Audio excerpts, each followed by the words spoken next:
রাজনৈতিক একটি ধর্মীয় একটা অংশ। এটাকে যদি কেউ অস্বীকার করে বা এটাকে যদি কোরআন থেকে ইসলাম থেকে যদি বাদ দিতে চায় তাহলে তার ঈমানের পরিপূর্ণতা হবে না। আসুন আমরা যে প্রসঙ্গে কথা বলতেছিলাম, ডক্টর মোহাম্মদ ইউনূস তিনি যুক্তরাজ্যের সফরে গিয়েছেন। আমরা যতটুকু জেনেছি তারেক রহমানের সাথে তার একটা বৈঠক সাক্ষাৎ হচ্ছে। তো এই সাক্ষাতের বিষয় নিয়ে আমাদের ভিতরে অনেকজন অনেক রকমের কথা বলতেছে। আপনারা হয়তো বা শুনেছেন ডক্টর মোহাম্মদ ইউনূস তারেক রহমানের সাথে সাক্ষাৎ করবেন, বিএনপির ভারপ্রাপ্ত চেয়ারম্যান যিনি।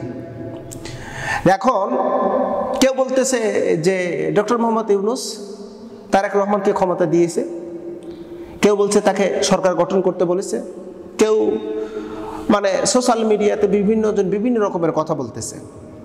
আসলে আমরা বলি কি জানেন, প্রত্যেকটা বিষয়ের সমস্যার সমাধান একটি সংলাপের মাধ্যম দিয়ে হয়, আলোচনার মাধ্যম দিয়ে হয়। গত কিছুদিন হলো আমরা যতটুকু জানতে পারলাম বা যতটুকু জেনেছি, এই বিএনপির বেশ কিছু পার্সন বা লিডার পার্সন যারা নেতৃত্ব দিচ্ছে দলকে, তারা বিভিন্ন সময় অনেক রকমের কথা বলছে। এমনকি অন্তর্বর্তী সরকারকে ইস্যু টেনেও কথা বলছে, তাকে বিন্দু মাত্র ছাড় দিয়ে কথা বলতেছে না। তার প্রতিপক্ষ রাজনৈতিক দলকে নিয়ে কথা বলতেছে। নির্বাচনকে কেন্দ্র করে কেউ বলতেছে ডিসেম্বরের মধ্যে নির্বাচন দিতে হবে, নইলে আমরাই ডেট দিয়ে দেবো, আমরাই নির্বাচন করব। এরকম কিছু কথাবার্তা আমরা শুনতেছিলাম। ঠিক সেই মুহূর্তেই ডক্টর মোহাম্মদ ইউনূস যখন তিনি লন্ডনে সফরে গেলেন, সফরের আগের দিন আমরা জানতে পারলাম বেগম জিয়া, দেশনেত্রী এবং দেশকে যিনি ভালোবাসেন, তিনি কিন্তু বিএনপির নেতাকর্মীদেরকে শান্ত হওয়ার পরামর্শ দিয়েছেন এবং পরামর্শ দিয়েছেন হলো ধৈর্যের সাথে কাজ করার। তার বাস্তবিক দৃষ্টান্ত আমরা দেখলাম। ডক্টর মোহাম্মদ ইউনূসের সঙ্গে তারেক রহমানের যে বৈঠক হয়েছে, কত বিনয়ী, কত নম্র, কত ভদ্রতার পরিচয় দিয়েছে। এখন আমরা যেটুকু এই বৈঠকের মাধ্যম দিয়ে জানতে পারলাম, ডক্টর মোহাম্মদ ইউনূসকে তারেক রহমান তিনি যুক্তিপূর্ণ কথার মাধ্যম দিয়ে তিনি বলছেন, আপনি নির্বাচন আপনার ইচ্ছা মোতাবেক, অর্থাৎ আপনি সংস্কার করার পরে আপনি নির্বাচন আপনি দেন, আপনার উপর জবরদস্তি নেই, জুলুম নেই। তথাপিও ডক্টর মোহাম্মদ ইউনূস তিনি কিন্তু বলেছেন যে 26 এপ্রিলের প্রথমেই তিনি নির্বাচন দিয়ে দিবেন। তো এখন এপ্রিলেও নয়, পরবর্তীতে এখন যেটা আমরা দেখতে পারলাম যে ফেব্রুয়ারি মাসে নির্বাচন হয়ে যাচ্ছে। প্রিয় বন্ধুরা, আপনাদের কাছে আমার একটি কথা হলো যে যত প্রকারের সমালোচনা আছে, সব সমালোচনা দূর হয়ে যায় যদি সংলাপে বসা যায়। তাহলে আপনারা যতটুকু জানলাম, দেশ জাতি ধর্ম তিনটাই একটা আরেকটার সাথে গভীরভাবে সম্পৃক্ত।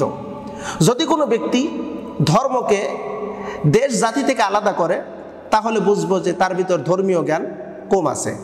আবার যদি কেউ মনে করে জাতি থেকে ধর্মকে আলাদা করব, তাহলে বুঝবো তার ভিতরে দ্বীনের জ্ঞান কম আছে। রাজনৈতিক একটি বিষয়, এটি মানব জীবনের একটি অংশ। তো মানব জীবনের যদি কোনো অংশ হয়, এখানে অবশ্যই ধর্মীয় নীতি আছে। কারণ আপনি যেই ধর্ম অবলম্বন করেন না কেন, ওই ধর্মের কিন্তু একটা নীতি আছে। তো আমরা মুসলমান, তো আমাদের ধর্মীয় আদর্শের ভিতরে রাজনীতি আছে কিনা? আল্লাহ পাক সুবহানাহু ওয়া তাআলা কোরআনুল কারীমে যে কথাটি বলেছেন যে হুদাল্লিন নাস ওয়া বাইয়িনাতিম মিনাল হুদা ওয়াল ফুরকান, এমন একটি কিতাব এটি সত্য মিথ্যার পার্থক্য করে দেয়। এটা মানবদের জন্য, সমস্ত মানব কুলের জন্য এটি একটি হেদায়েত, পথ প্রদর্শক। অন্যত্র মহান আল্লাহ সুবহানাহু ওয়া তাআলা মানব জীবন সম্পর্কে তিনি বলেছেন, অগনবী তিবিয়ানান লিকুল্লি শাইইন, আপনার উপরে যে কোরআন নাজিল করা হয়েছে, এই কোরআনের ভিতর সকল সমস্যার সমাধান আমি দিয়েছি। তো এখন মহান আল্লাহ সুবহানাহু ওয়া তাআলা কোরআনুল কারীম নাজিল করেছেন, এটি আমাদের জীবন বিধান। আমাদের লাইফে যা যা প্রবলেম আমরা ফিল করব, সেগুলো সমাধান করব কোরআনুল কারীম দিয়ে। তো রাজনৈতিক একটা সমস্যা মনে করি, তাহলে এই সমস্যার সমাধান কোরআন থেকে নিতে হবে, ইসলাম থেকে নিতে হবে। যদি কোনো ব্যক্তি বলে যে রাজনীতির সাথে ইসলামের কোনো সম্পর্ক নেই, কোরআনের সম্পর্ক নেই, ওই ব্যক্তিটি মুরতাদ কাফের হয়ে গেছে, কাফের হয়ে গেছে, এতে কোনো সন্দেহ নেই। আমরা পরিষ্কারভাবে জানলাম রাজনীতি আর কোরআন দুইটি একটা আরেকটার সাথে পারস্পরিক গভীর সম্পৃক্ত, এতে কোনো সন্দেহ নাই। যদি কোনো ব্যক্তি ইসলামটাকে নিজের ব্যক্তিগতভাবে মন গড়াভাবে যদি পরিচালনা করতে চায়, তাহলে দিন থেকে সে খারিজ হয়ে যাবে। কথা কি বুঝতে পারছেন? কঠিন কথা।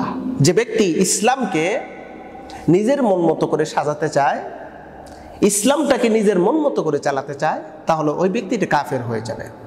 আমরা এটাও দেখেছি কিছু পার্সনকে দ্বারা তারা বলছে যে কোরআনের সাথে রাজনীতির কোনো সম্পর্ক নেই, আমরা শরিয়া বিধান বিশ্বাস করি না, আস্তাগফিরুল্লাহিল আযীম, এমন কথা যে ব্যক্তি বলতে পারে, ওই ব্যক্তিটি কাফের। ওকে অনুসরণ করা হারাম। যারা অনুসরণ করতেছেন বুঝে শুনে অনুসরণ করেন।